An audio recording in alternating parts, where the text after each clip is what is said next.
much indeed. You're too kind. Hello, and welcome to Friday Night with Jonathon. So let's have a look and see who is in my final green room before we hit the summer.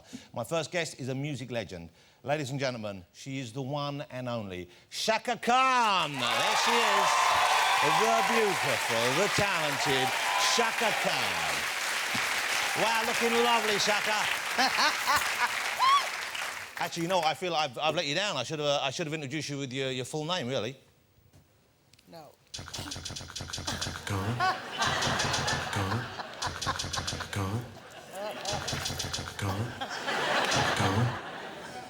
God, that can get annoying, can't it, Shaka? Yeah. Now, Shaka Khan, ladies and gentlemen, the one and only Shaka Khan. Thank you for coming on. Oh, I'm sweating now in anticipation. My next guest is a style guru. No, actually, you know what? He isn't a style guru. He is the style guru. Ladies and gentlemen, the fragrant Mr. Gok Wan. There's Gok. Gok is back. Gok Wan. Oh, the ladies love Gok, and some of the fellas too. Hey, Gok, how are you? I'm very well, gorgeous. How are you? Looking great. Nice to see you here. Thank and you look at very him. much indeed. He is so stylish, Gok, that he has timed his outfit to be perfectly on trend for exactly right now.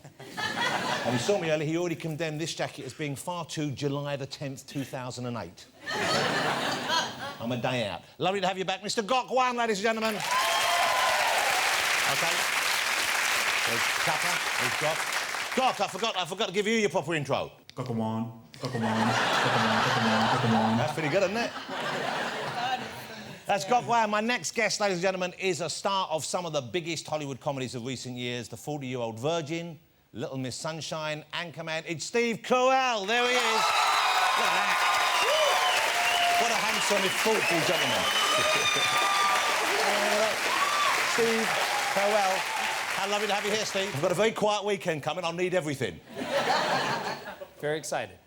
Steve Carell, Steve Carell, Steve Carell, Steve Carell, Steve Carell.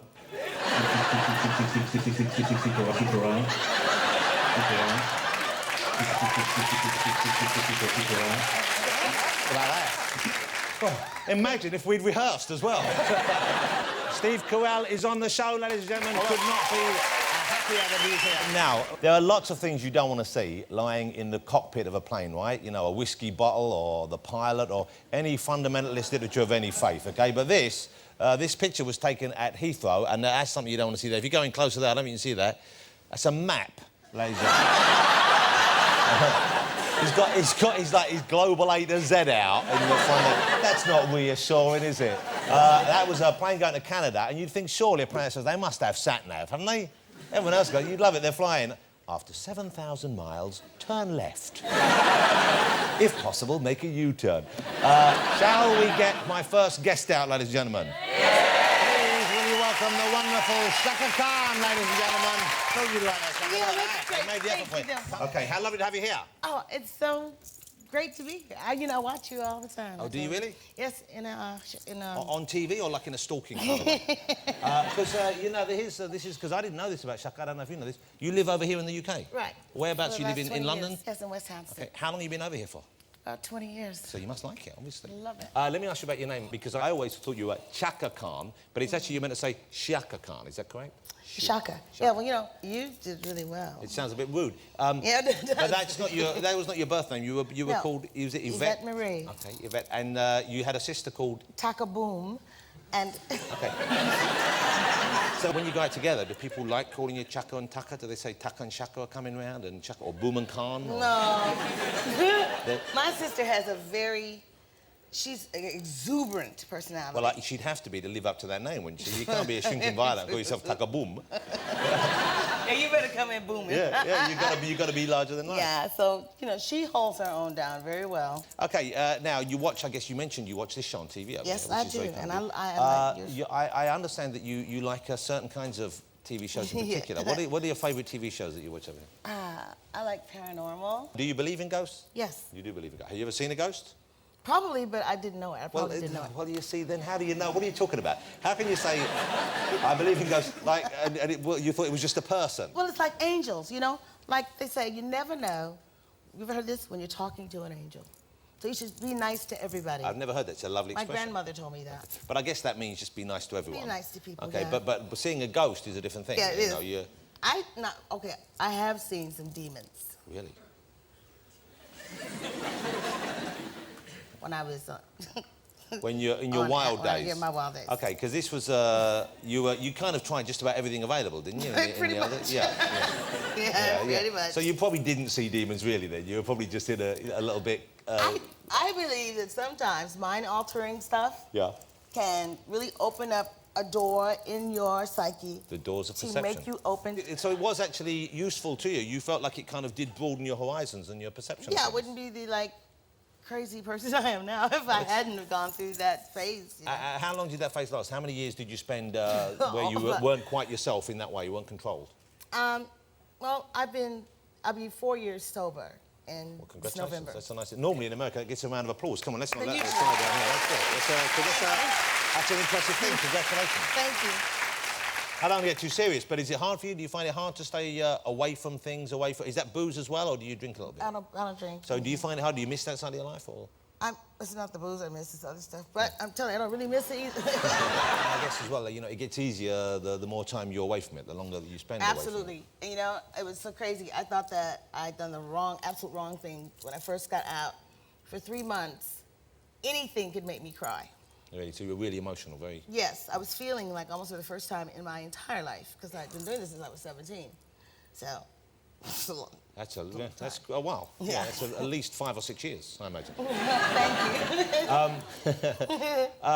Thank you. So you're kind of, hopefully that's going to, have you had to replace something? Do you find that you did something, you know, like did you cook a lot, or did you pick up a hobby to fill your time? Because I know a lot of people, they use a lot of their focus, and then you have to fill that void, and you have to find, you know, something in life. Yeah.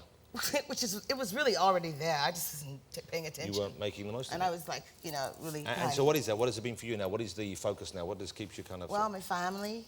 I love, you know, my nice grandchildren and my grown-up kids. I can't believe your grandmother. How many grandchildren do you have, Shaka? 2. 2. How old are they? 7 and 16. Wow. And are they, 16? Yeah. Wow. You, look. Someone started early. Hey. No, actually, I had 20 is not, well, you know, 20, in my neighborhood, no. 20 was like normal. But do they know about Grandma's past? I guess they know that you had a kind of wild period. And in a way, that's probably a good thing. It is a good thing. Yeah. Yeah, and they're really, you know, very strict. They, you know, my last vice is I smoke cigarettes sometimes. And you still smoke occasionally? Yeah, and they hate it, you know, and a girl's got to have something. Of course. Yeah. You know you seen that thing, the magnet that you put on your ear? I've heard about it, yeah. Those things really work. Oh, well, yeah, but you can't... When I use them, I don't smoke. But you get your head stuck to the fridge when you go down later for a lemonade. Right. Or some... You become a sticker. Or a mushroom omelette. Right. Keep Shaka in bed. Or you get stuck to this... I would love to have seen you when you were wild and out of it, though. I bet you were a force of nature. I bet you were a crazy woman, weren't you? Yeah. Yeah, I don't know. You know, even in my madness, I had a certain decorum. So you had some control, you knew where you were and what you were doing and Pretty kind much. of stuff? Yeah. So for the most part. Okay, you know, they showed a picture just briefly of you with Prince. You've worked with some great... I mean, you've worked with the greats. You worked with Stevie Wonder, of course, you were with Rufus for years, which was a great band. Working with Prince there. How was that? How was Prince? How did you find Prince? I've never met him. I'm an admirer of his. He's a really great guy. Is he friendly? Is he open to people, new people? And... He's, you know, he's getting friendlier. You know, he used to be a little bit... That's a great thing to hear when you're in your late 40s there. Yeah, he's getting friendlier. No, he used to be a bit more standoffish. Yeah. Now he's like really like warmer. And what was that? Was that... Not afraid. Was he a shy kind of person, you think yeah, he was? Very he was shy. socially Extremely shy. Yeah. What about Jackson? You ever met Michael Jackson? You ever meet the Jacksons? One time. Okay, and how was that? Well, someone introduced me to him, and they said, Shaka, this is Michael. I said, what? I said, what? He didn't dangle you over a balcony or anything. He was quite... No, right here. But he seems really a nice person. Stevie Wonder. You worked with Stevie, and Stevie kind of helped you. He kind of coached you a little bit, didn't he? Well, actually, he's responsible for my first single, Tell Me Something Good. So, what did Stevie... How did he help you with that song? What did he say? Well, you know, on my first CD, our first ever CD, Rufus and I did a cover song of his. Yeah. He came into the studio. We moved out. Bob Monaco was my producer. He just passed a couple days ago. Oh, that's a shame. God rest his soul. But he said, Stevie Wonder's coming to the studio tomorrow night. And we all said, yeah, right. And Stevie Wonder came in the studio the following night. And he was huge then, I mean, he was about as big as you could be. Well, I was the one that was huge. I was like ready to deliver. Wow, so you were pregnant at the time? Yes. And he was trying to track me up because he hadn't touched me. Well, he wouldn't have known you were pregnant. I suppose that's a drawback for your blind makeup artist. Makeup guy, he's coming in, he wouldn't know. Well, so when he felt the bump, what did he think? Well, near the end, you know, when it was all over with, you know, I hugged him, and he acted like, you know, I guess he played it off. Yeah. She might say. Yeah. But anyway, we're great friends still today. Despite the fact that you were pregnant at the time. Mm-hmm. Okay, now, there was a period where you were quite politically active. I don't know how serious this was for you, but it's a fascinating period in American history. You think about this, I guess this was late 60s? Late 60s, 70s. When Chaka was very briefly, you were kind of part of, or you joined up with the Black Panther movement. Mm-hmm. And that's an incredible thing, and that's it's a period of American history I'm fascinated by. That particular group I'm very interested as well. I wasn't doing that. No, you weren't marching with them and out there. No. Did you? But they kind of attracted a lot of attention, because I know they, if I'm correct, and you would know, they kind of found a loophole in the law where they could, if you were just holding a weapon and you weren't pointing at someone using it aggressively, you could carry a weapon, couldn't you? And they used that as a kind of a bold calling card, didn't they? Yeah, Sort they of did. Statement, which got them noticed, and they were very interesting and forward-thinking. Much more group. than just, you know, just kill the white man. It was more than that. It was like a really comprehensive and a really positive. It was a proper kind of social program there. And I opened a free breakfast for children's program under their guidance, and we fed children in low-income areas for. I did fix their food. So you would go out and make breakfast for them? Yes, and I skipped all my classes. And so you must have been pretty much a kid yourself, though. Then. Yeah, I was. I was about 14. Did you have a gun at that stage? Were you armed as well? I had a gun, and it scared the hell out of me. I tell you, every day that I had this weapon, I didn't have it on me because it was a .38, so it's long, you can't carry that. But every day I had it, I said, well, one day, if you have that gun, you're gonna have to use it. And I got physically ill the longer I had it. So finally, I just said, I can't do it. So I took the gun, took it to Botany's Pond, my famous favorite pond, and threw it in the...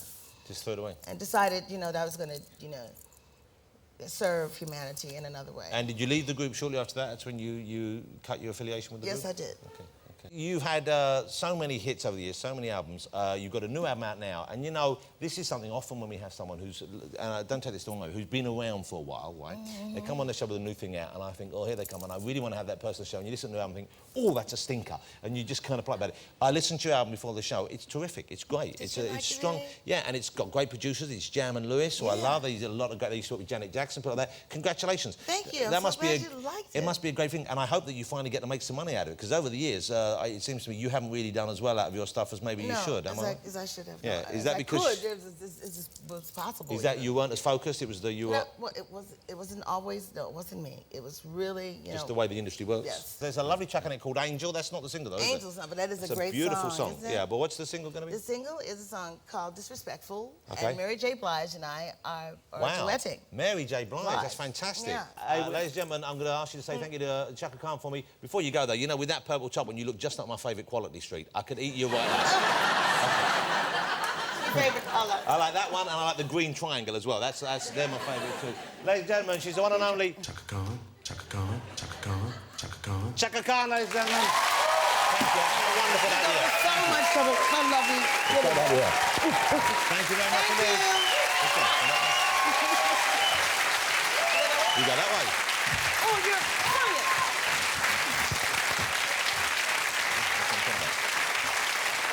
Chaka Khan, ladies and gentlemen. Thank you, Shaka. I have no secrets now. Oh, what's this? I'm so thirsty. My life's an open book now, baby.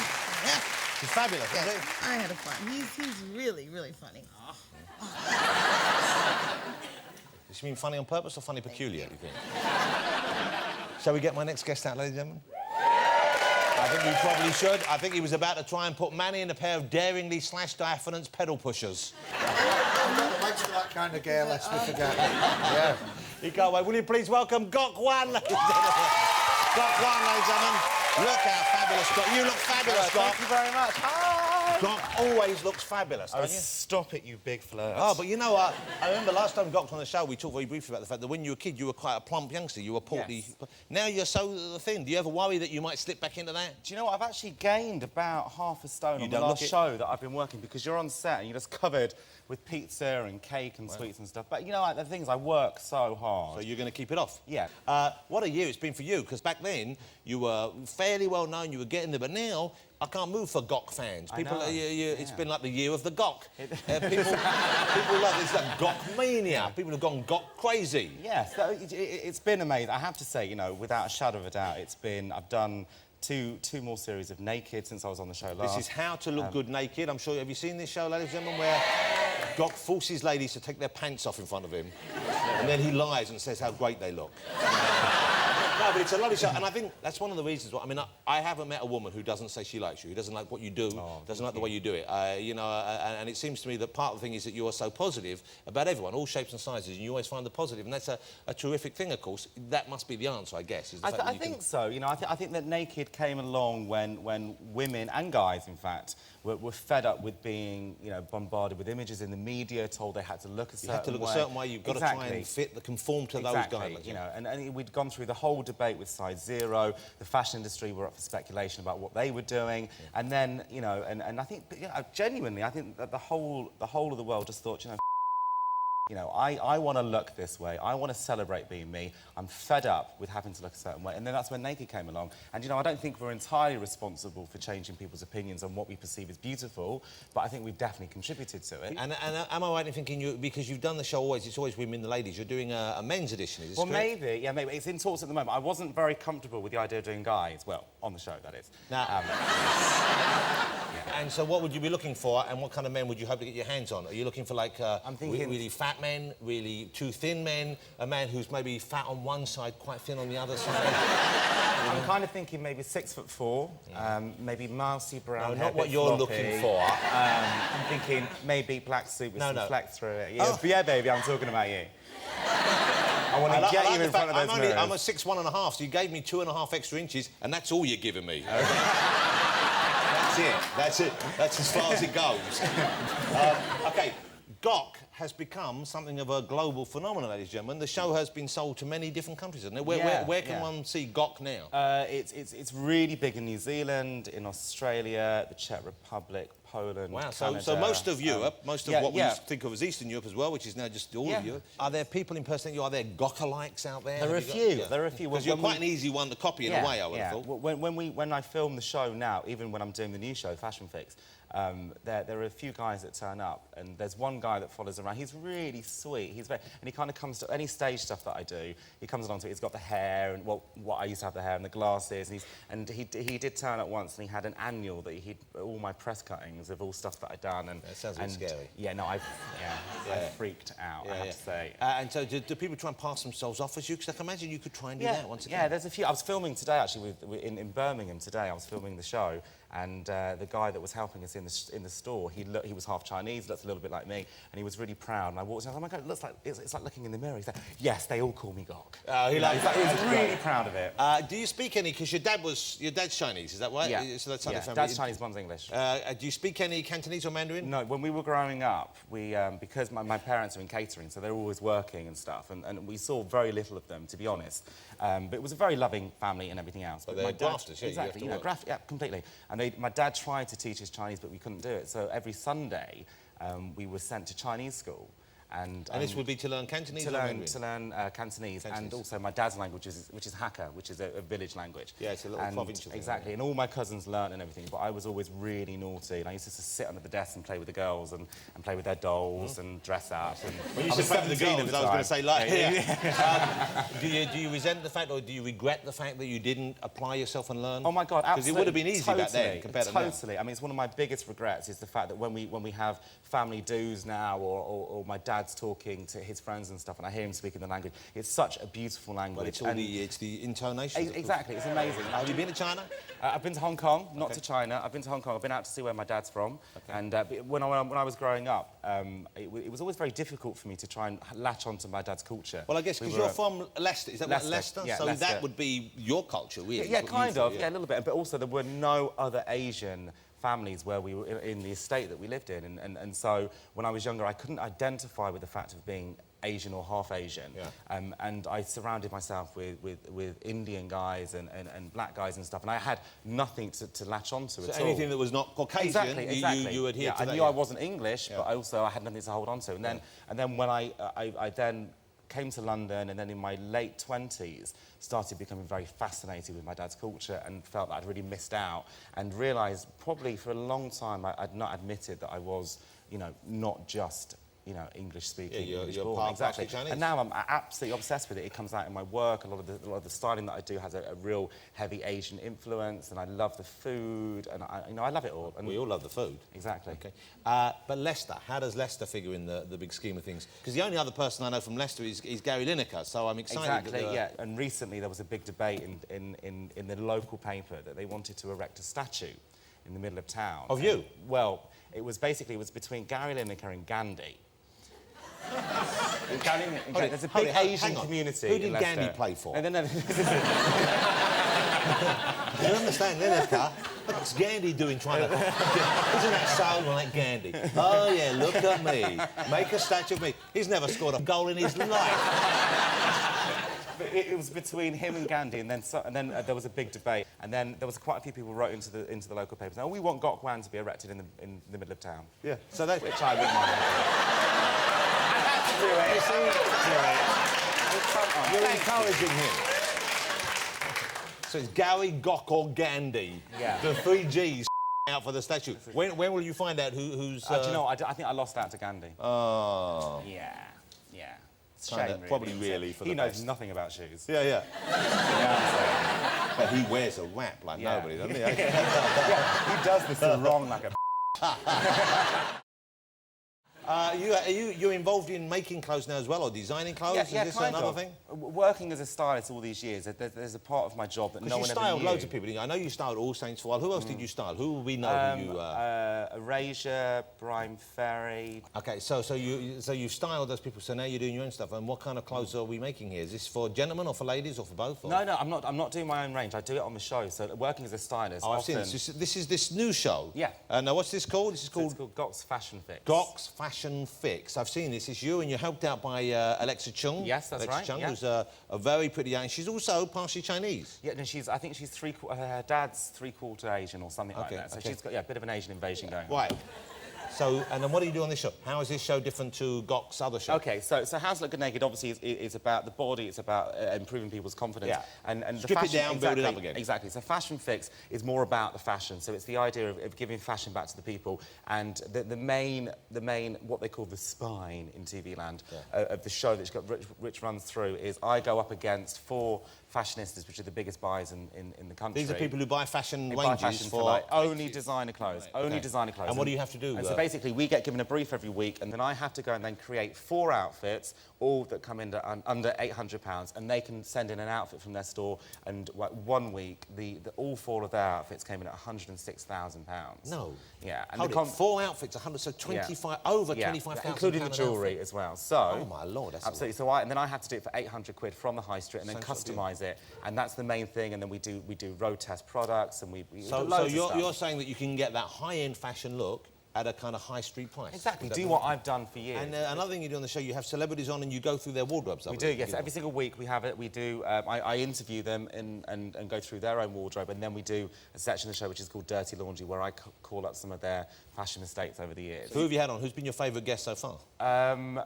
I don't have any favourites. Kelly Osbourne was amazing because she is just so what you see is what you get. Yep. Brilliant. I was with Jamelia today doing her interview, and Listen she's to so that. down to earth. That's nice that to hang out with Jamelia. Joan Collins, you had Joan on the show as well. Collins, She's a who hero was- of mine in a weird sort of way. Oh, she is madder than Mad Jack McMad, but amazing. I mean, she is just totally a proper fashionista. Now, Joan dresses very elegantly, and I always think does. right for her age as well, because she's not a young person anymore. You know, she's But she does get her pins out. I mean, Girlfriend does. She knows her body. Girlfriend does know her body. Girlfriend does know her body. So I said to her last time out, I said, girlfriend, you know your body. Yeah, exactly. Scott, it's always a pleasure to have you, so you're welcome at any time.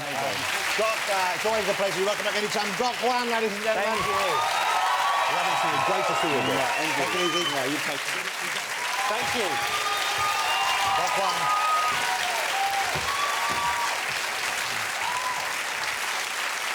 before we get on with the show, I must admit I'm excited and a little bit scared about this last part of the programme, OK? Because Britain's done it again. There's a restaurant called the Cinnamon Club in London. I don't know if you've read about this. It was in the papers this week. They have produced what they claim to be the world's hottest curry.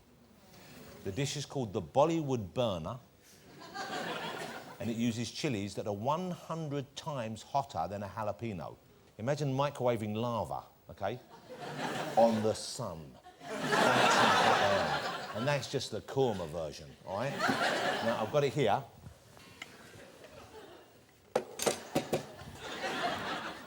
It's been sent over from the restaurant for us to try this evening. Man, you can see that, it looks hot. Ooh, look at that. It's like big hot chilies in there, OK? Before you eat it, you have to sign a form.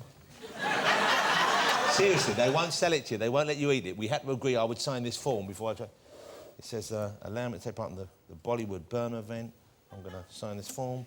I am participating in the event of my own volition at my own risk. I'll sign Graham Norton's name. Wish me luck, ladies and gentlemen. I'm going in.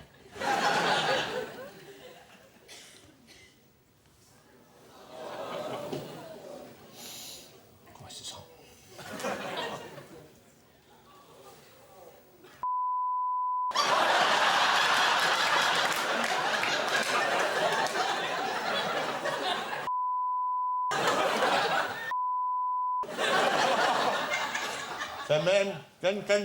Ten. Ah! Ah!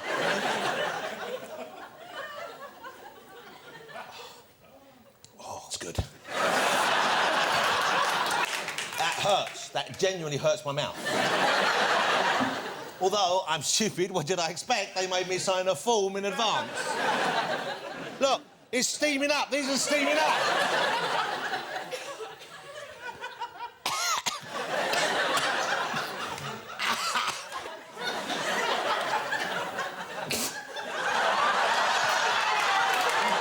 Sorry. Oh, Jesus, it's not funny. No, stop laughing. It's not funny now. It's hurting my mouth. That's not good. All right. Oh, man, I tell you what, though, it'd be quite a good end of an evening, you know what I mean? Get about 8 pints, go in there, and next morning wake up and find you can't open your mouth ever again. Shall we get my final guest out this evening, ladies and gentlemen? Yes! Please welcome Mr. Steve Carell, ladies and gentlemen. Thank you. Steve, great to have you here. Nice to be here, thanks. Steve, have you eaten yet this evening? You know what? You are not going to goad me into that. Well, this is burning me up now. Your eyes are watering. But it's a good pain. I like that kind of pain. Yeah. Shall I give you one to take home? Yes, please. Okay. You know what? I'll take it on the plane. I don't because there is nothing like a good Indian meal on a plane to be abusive to the other passengers. Now, you're over here for just a short time. I guess you've been over to the UK a few times, have you? Just once. Or really? twice before, yes. So have you done the sights? Have you experienced the full London experience as a tourist? Have you done Madame Tussauds? Have you been around? Have you been in the London Eye? Have you visited the Tower of London? I have done a few of those things, yes. I came when tourists wore fanny packs. Oh, yeah. And we call them bum bags over here. Yeah. So I was one of those people. Yeah. So you had one because you do strike me as the kind of guy who would dress more for, and don't take this the wrong way, but more for comfort than for style. So I'm an idiot. Yeah. Is what you're saying. A tourist, which is a good way. You have to be comfortable when you're. You have to. Yeah. You have to wear shorts, and you have to. I had one of those security belts where I tucked my American Express traveler's checks into my belt. You know. Okay, they're a terrible-looking thing. There's nothing you can do with them. They are bad. You've been all over Europe, I guess, have you? We're promoting movies. Yeah, we started in Rome and then we went to Madrid and now we're here. And how do we compare to the rest of Europe? How do you like us compared You're to better. Yeah. By far. Yeah. That's good night. Don't forget your curry. Yes. Now, most people, I would think, would know you from the movies. Would I be right in thinking this was your first starring role, was the 40-Year-Old Virgin? That was, yeah. That was the first time I was on. Now, that was a tremendous film. Did you see Thanks. that film? Did you see the 40-Year-Old Virgin? And did you co-write that film? Is that correct? I did. Judd and I pitched the idea. It was a character. That's a pivotal scene. That there. could not have been more painful. That was my idea. So you actually did get your... I did. If you watch the tape of it, if you watch the movie, you can see the blood pooling to the surface of my skin in one take. But you were really that hairy to begin Oh, with. I'm extremely hairy. I'm a hairy guy, yes. Yeah, yeah. So you're hairy back and front? I have more hair than skin. You're like a missing link. I am. I am on that evolutionary chart. I'm this guy.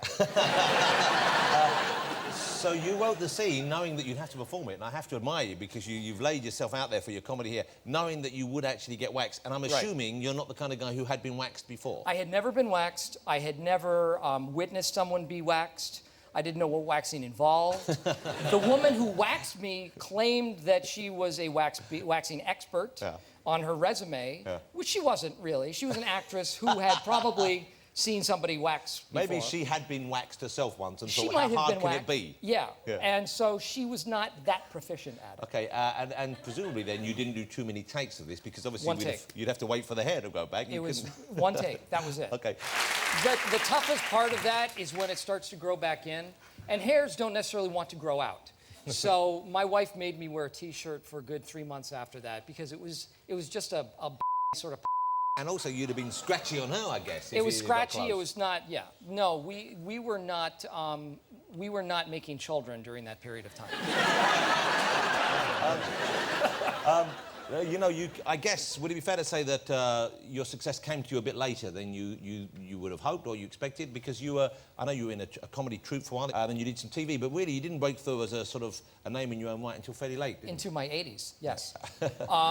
No, you know what? I never expected it. It wasn't something that I was assuming would ever happen. My only barometer for success was making a living and supporting a wife and kids and with any luck, getting a college education taken care of.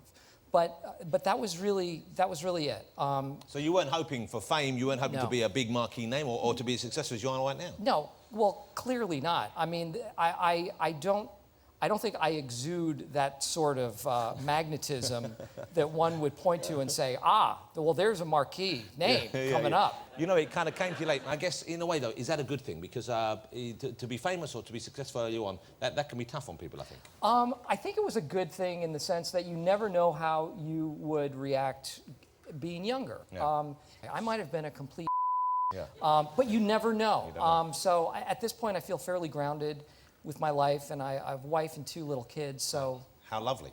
Now, Get Smart is the new movie that Steve's in. It's great fun, and of course, it's a great TV series. I'm so thrilled they finally got round to it. Do you have to get in shape for something like that? Because I know, obviously, a lot of it's smoke and mirrors, but I'm guessing you're doing some stunts there, and you're not the sort of person... You can tell. I mean, it's my body is a piece of fine-tempered steel. I can see, well, just I did over 4 push-ups for this role. Well, you know what? You have to get to a point. I did work out a little bit. I think mostly so we wouldn't kill ourselves trying to do the stunts. Yeah, because even though a lot of it, I guess you're using wires and harness and that kind of thing, still you have to be fairly limber, don't you? Fairly supple, fairly... Yeah, I mean, you're jumping, you're doing things that you don't normally do, and you're stretching muscles that don't get stretched very often. Are you a fit person, though? Are you an active person anyway? Do you enjoy sports? Do you have outdoor pursuits as part of your... I grew up playing various sports. I still play ice hockey with a team in California. That's not as popular over here, but that's a pretty tough... I know it's quite an aggressive and tough game out there, isn't it? It is. It's fun. I was a goalie growing up. Well, that's the worst place to be, though, isn't it? That's the worst place to be in terms of your relationship to the puck. But yeah, I loved it. And I played through college, so that was a big part of my life. Did you get damaged? Did you have any rough moments? I have. Actually, my best friend during practice fell into the boards, and his skate was at an angle that it was actually against his thigh, and he hit the boards like that, and his skate sliced into his inner thigh, and the coach actually freaked out because we all skated over to him, and you could just look into his leg. There was his bone, and his bone and his muscle was sort of hanging out, and the coach was, the adult. This was in school. the one man who should have like really taken control of the situation freaked out. Oh my God, Jim! Look at your leg! Oh!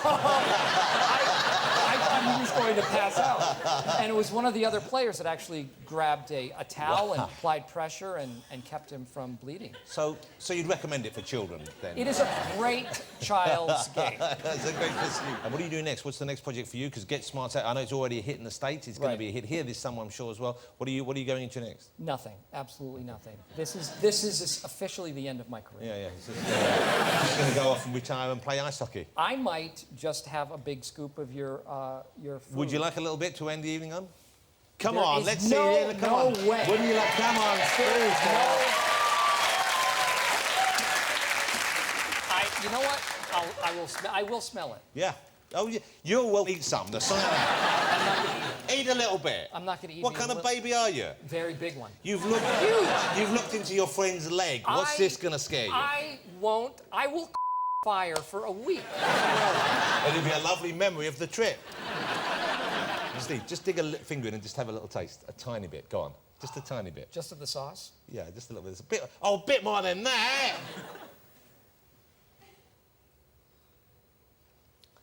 There's some heat to that. Yeah.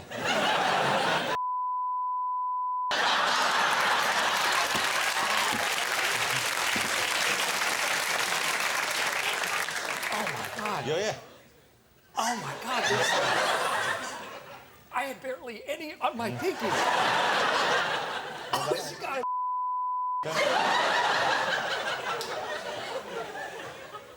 That doesn't help at all. Yeah, you know what? I knew that didn't help. There you go. That is our gift to you. Thank you so much. I want you to take that back and microwave it and enjoy it. I will. Okay. What a great guest, ladies and gentlemen. Get Smart is out August 22nd. Steve Carell is a very funny man. You're welcome back anytime, so I hope you'll come back again. Thanks. Mr. Steve Carell, ladies and gentlemen. Great to have you. Thank you. Don't need any more. Thank you, Steve. Steve Carell.